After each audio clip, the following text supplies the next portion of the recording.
Bonjour à tous et bienvenue sur le plateau de Bonjour chez vous. J'espère que vous allez bien, que vous êtes en pleine forme et que vous passez une belle semaine en notre compagnie.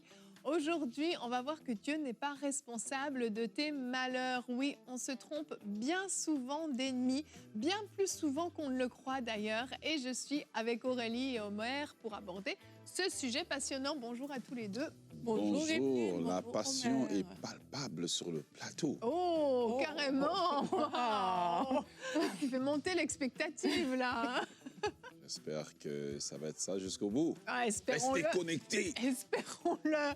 Omer, aujourd'hui, tu es notre expert. Tu vas nous dire si un chrétien peut avoir ou non un mauvais esprit. Ça Voilà fait pourquoi l'attention débat. est palpable. Ouais, ça fait débat, mais un sujet très très important. Un sujet très important, très pratique, et puis j'ai très hâte de non seulement vous répondre, mais recevoir vos commentaires. Oh, carrément, carrément. Un appel aux commentaires, c'est risqué ça, hein. Soyez gentils dans les commentaires. On est là, faire gentil. on est là. C'est un thème important dont on Oui. parle aujourd'hui.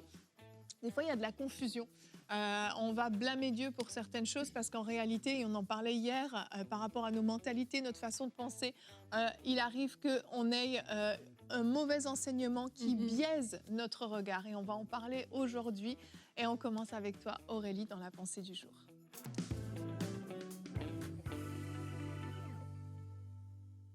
Je me rappelle d'une expérience que j'ai vécue lors d'une sortie d'évangélisation. C'était au Nouveau-Brunswick. Je me rappelle encore très fraîchement. Nouveau-Brunswick, au Canada. Au Canada, oui, c'est ça.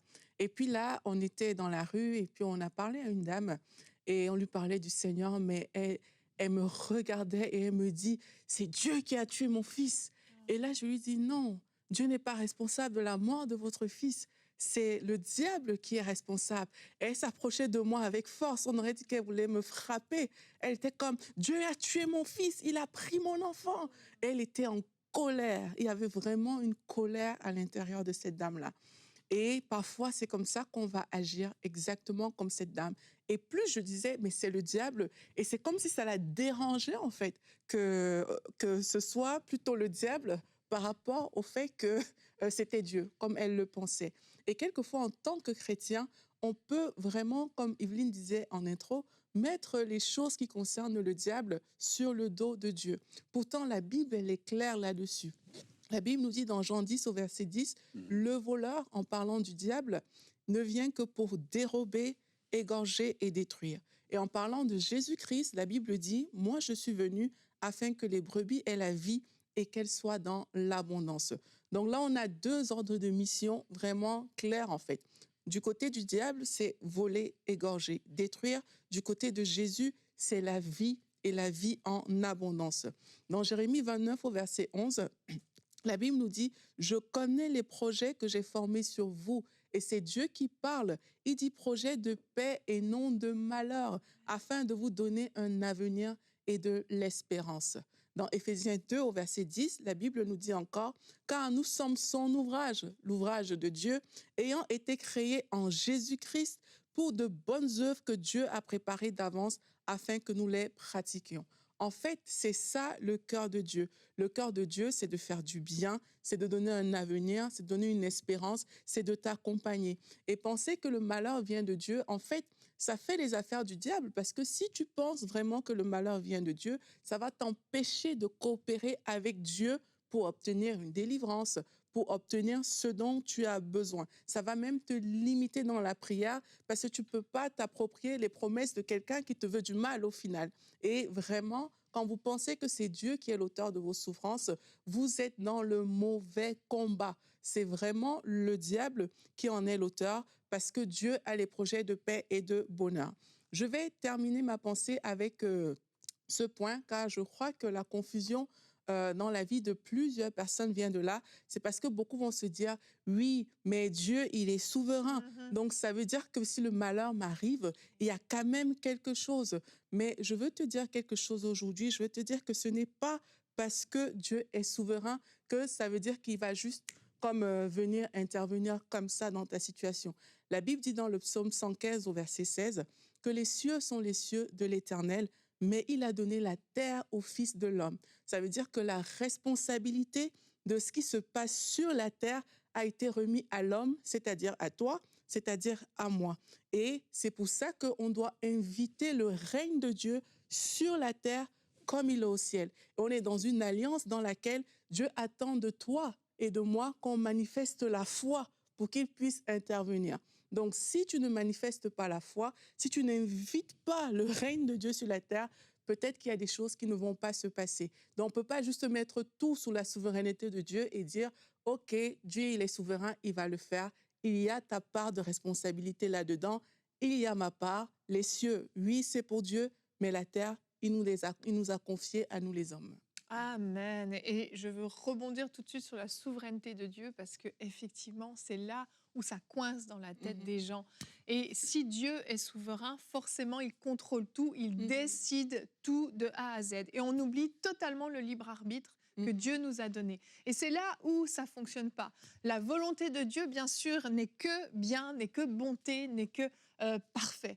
Mais l'homme a sa propre volonté et l'homme fait des choix.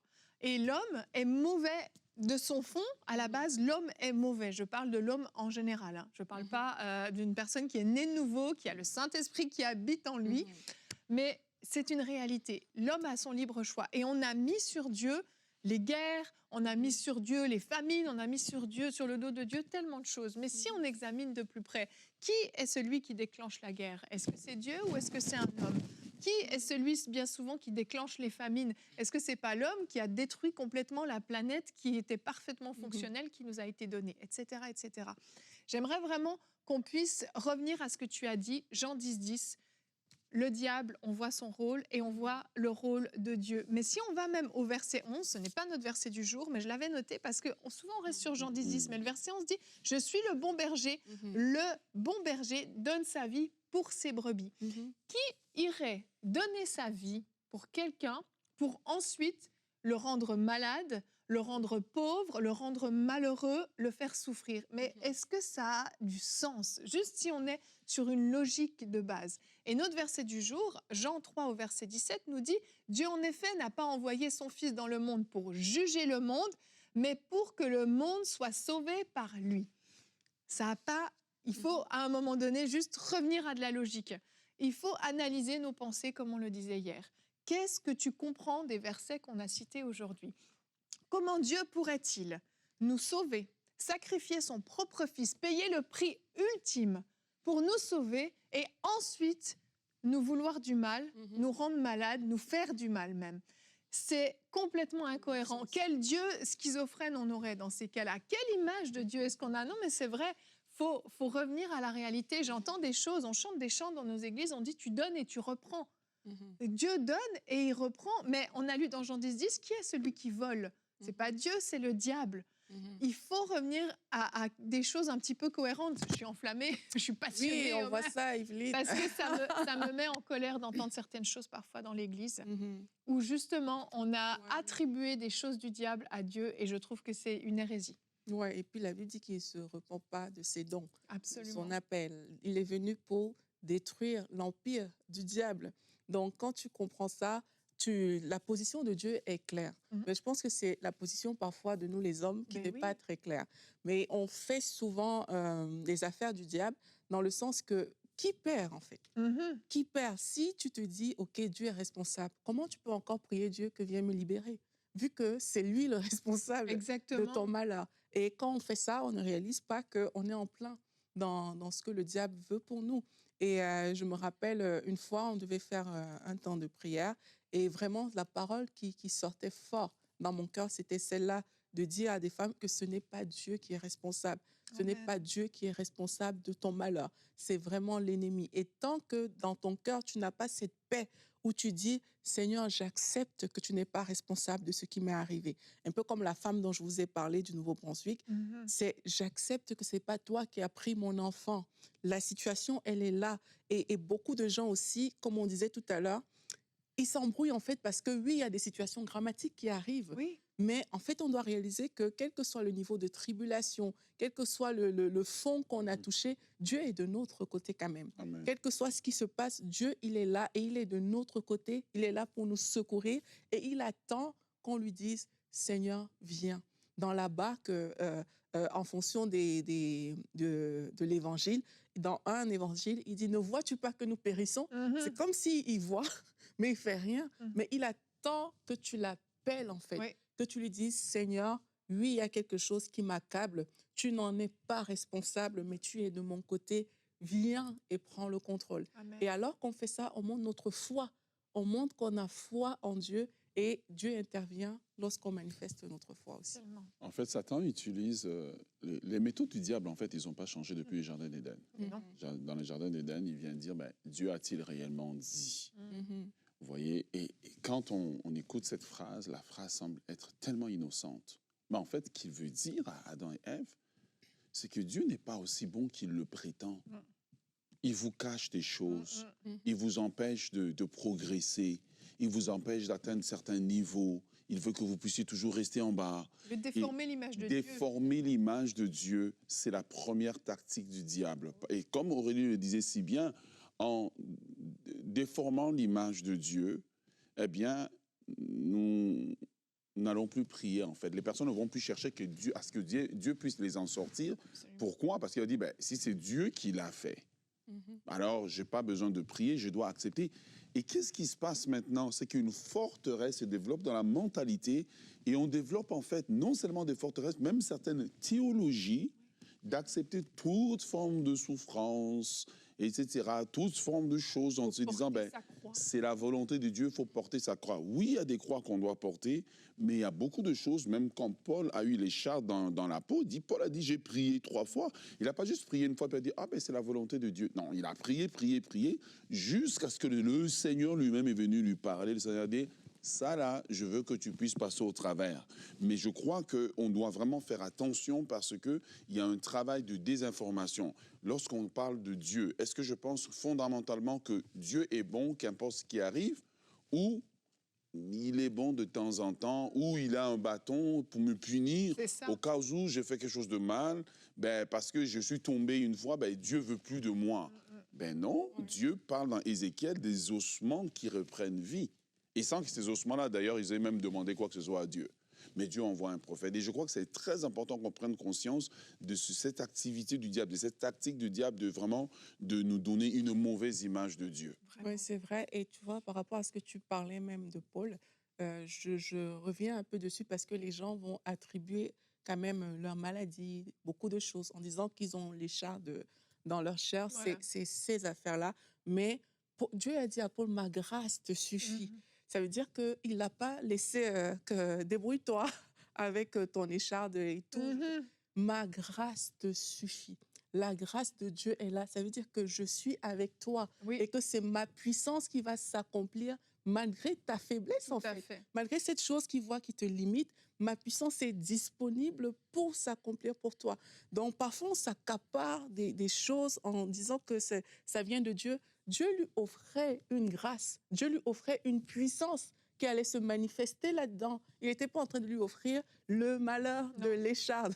Tu vois? Et parfois, on fait cette confusion en disant « Ah, mais telle chose m'arrive. Oh, que la volonté de Dieu soit faite. Mhm. Et voilà, c'est Dieu qui me fait ci, qui me fait passer par le désert. Mhm. Et tout ça, est-ce que c'est vraiment ce que le Seigneur t'a dit?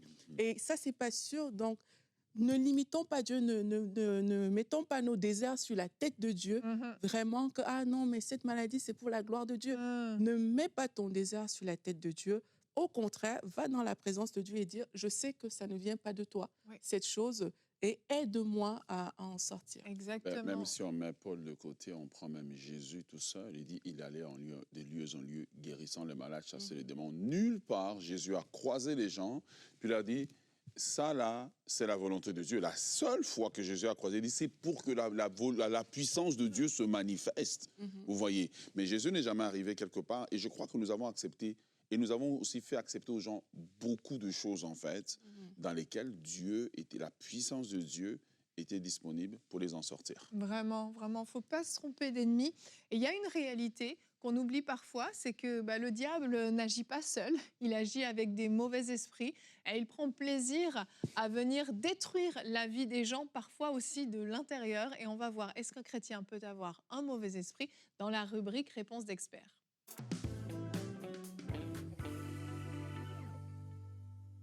Bon, Omer sourit. on y est. La fameuse question. La fameuse question. Je vais tenter de répondre à cette question tout en tenant compte de différentes obédiences et expériences des personnes, mais en parlant aussi de l'expérience du terrain et essayer de le faire du mieux que je peux sans heurter qui que ce soit, mais la vérité doit être dite et elle doit en fait emmener la lumière dans les ténèbres. Un chrétien peut-il avoir un mauvais esprit? Premièrement, je vais commencer par établir certaines bases d'enseignement qui vont nous aider et comme je le fais habituellement, dans mes dernières minutes, je vais répondre à la question. La première des choses que nous devons savoir, c'est que nous vivons sur la terre, nous vivons dans un monde qui est déchu et lorsque nous venons au Seigneur ou que nous naissons dans nos familles, quand nous venons au Seigneur, nous avons eu un passé et quand nous naissons dans nos familles, nous avons des héritages familiales que nous avons et aussi nous avons aussi une vie que nous vivons. Ceci étant dit, j'aimerais parler en fait des 3 phases du salut. Donc il n'y a pas 3 saluts, il y a un seul salut, mais que moi je divise en 3 phases. La première phase, c'est le salut acquis. Le salut acquis, c'est l'œuvre de Christ à la croix, ce que Christ a fait à la croix. Il est mort pour nous, pas seulement pour nos péchés, mais il est aussi mort pour nous délivrer de la puissance du diable et de ses œuvres. Voilà pourquoi il est écrit dans 1 Jean que Jésus, le Fils de Dieu, est paru pour détruire les œuvres du diable. Donc le salut ne consiste pas simplement en moi étant sauvé, avoir la vie éternelle, mais aussi une œuvre que le Seigneur veut faire aussi de me délivrer de l'emprise du mal, l'emprise du diable. Donc ce qui nous emmène à la deuxième phase de ce que j'appelle, ou bien deuxième aspect du salut, qui est ce que j'appelle le salut appliqué. Dans le salut appliqué, c'est la partie où, dans la vie du chrétien sur la terre, il va appliquer les acquis de la croix. Les acquis de la croix qui sont que Christ nous a délivrés de la puissance des ténèbres. Dieu nous a délivrés de la puissance des ténèbres en Christ et nous a transportés dans le royaume du Fils de son amour. Dans le salut appliqué, c'est là que nous appliquons ce que Christ a fait à la croix. Il nous a délivrés de la puissance des ténèbres. Il a porté nos maladies. Mais c'est comme si Christ l'a fait, mais maintenant il dit, je l'ai fait pour vous, maintenant vous appliquez-le. Si vous ne l'appliquez pas, vous allez demeurer en fait dans vos problèmes, dans vos raisonnements, dans les liens que le diable a mis sur vous. La troisième phase du salut, c'est le salut révélé. Le salut révélé qui est ce salut manifesté en fait dans sa plénitude, qui est lorsque nous monterons à la rencontre du Seigneur, ou si le Seigneur n'est pas revenu, lorsque nous allons quitter cette terre pour entrer dans la gloire éternelle. Il est important en fait de comprendre ces 3 phases pour poser les bons fondements. Donc lorsqu'on comprend cette phase, on va comprendre que tout ce que nous faisons comme prière, tout ce que nous faisons comme besoin de guérison et tout, c'est dans le salut appliqué, d'appliquer l'œuvre de la croix. Donc, ceci étant dit, maintenant, nous arrivons dans la fameuse question, un chrétien peut-il avoir un mauvais esprit? Première des choses que nous devons comprendre ici, c'est que la réponse que je donne, c'est oui. Et le terrain nous le prouve. Il y a 2 types de chrétiens.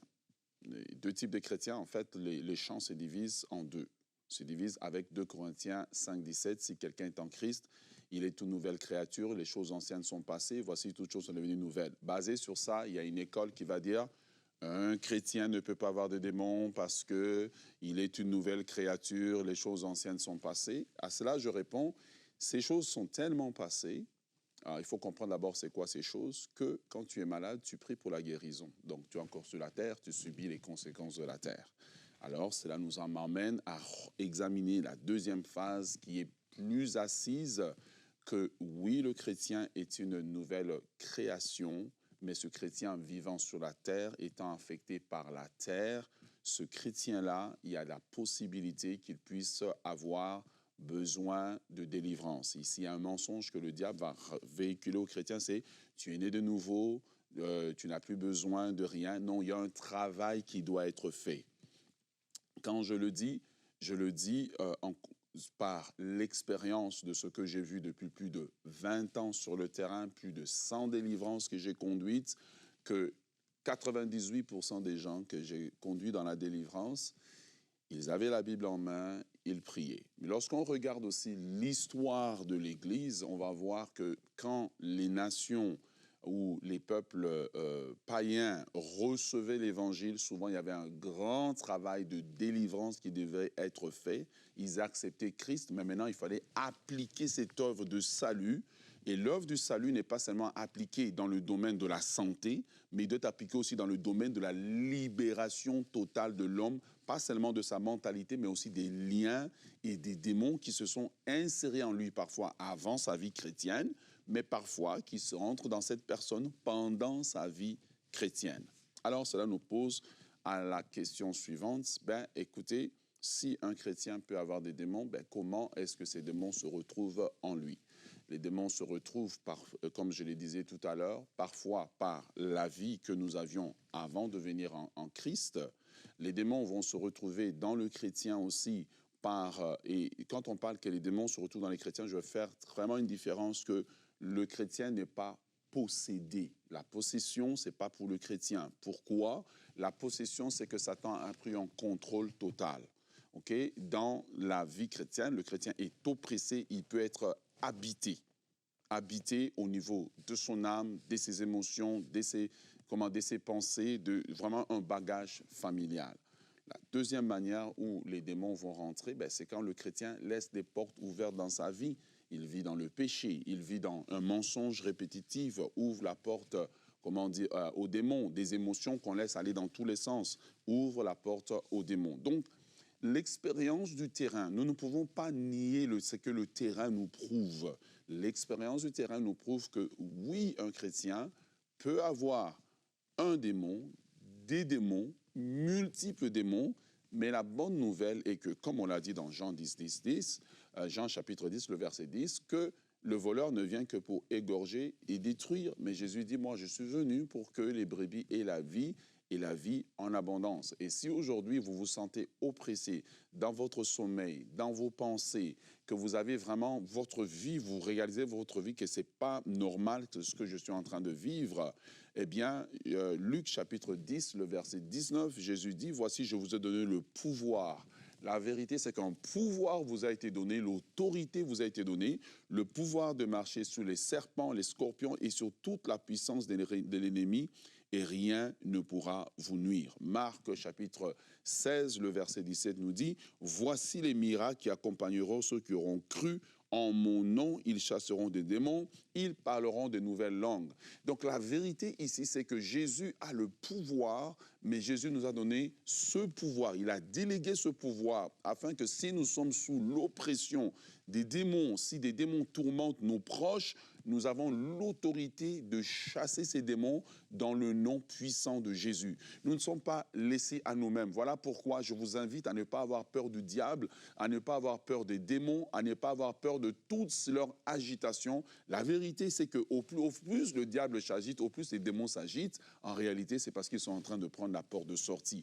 Oui, un chrétien peut vivre cela, mais l'autorité vous a été donnée, l'autorité nous a été donnée, et le chrétien même le plus faible, même un nouveau converti qui vient d'accepter Christ dans sa vie il y a 5 minutes, s'il dit au nom de Jésus à un démon, le démon va fuir. Mais quelle est la réalité?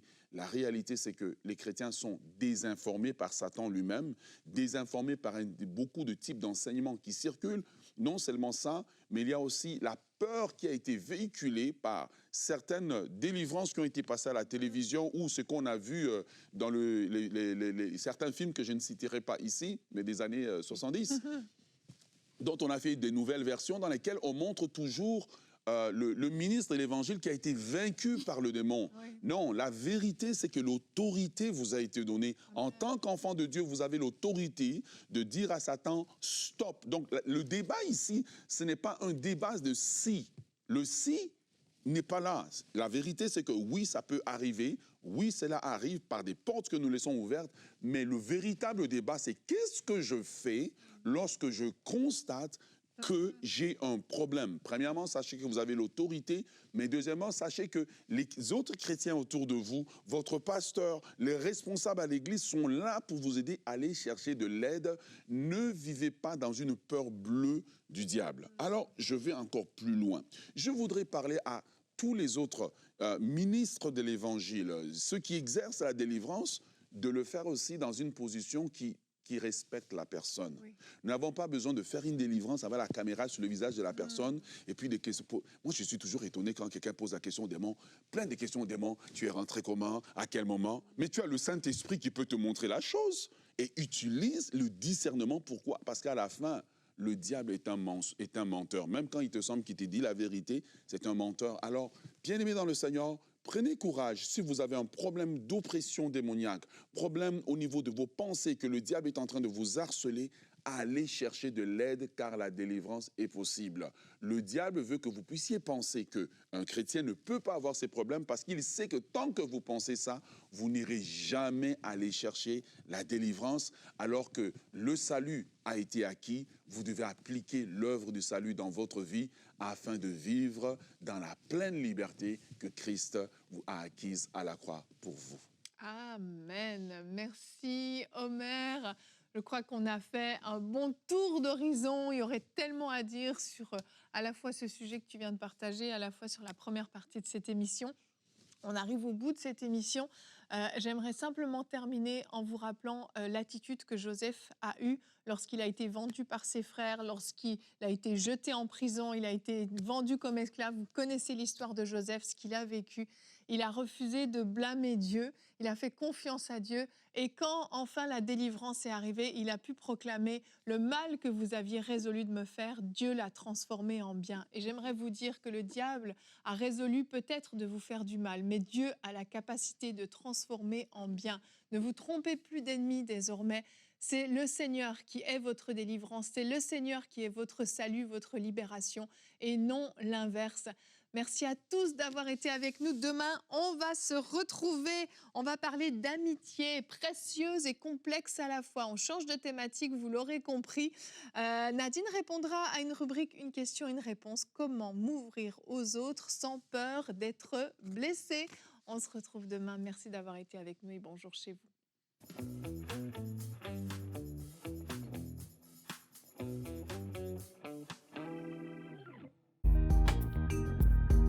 Merci à tous nos précieux partenaires grâce auxquels cette émission a pu être réalisée. Vous aussi, rejoignez la grande famille des partenaires d'EMCI TV en faisant un don sur emcitv.com/don.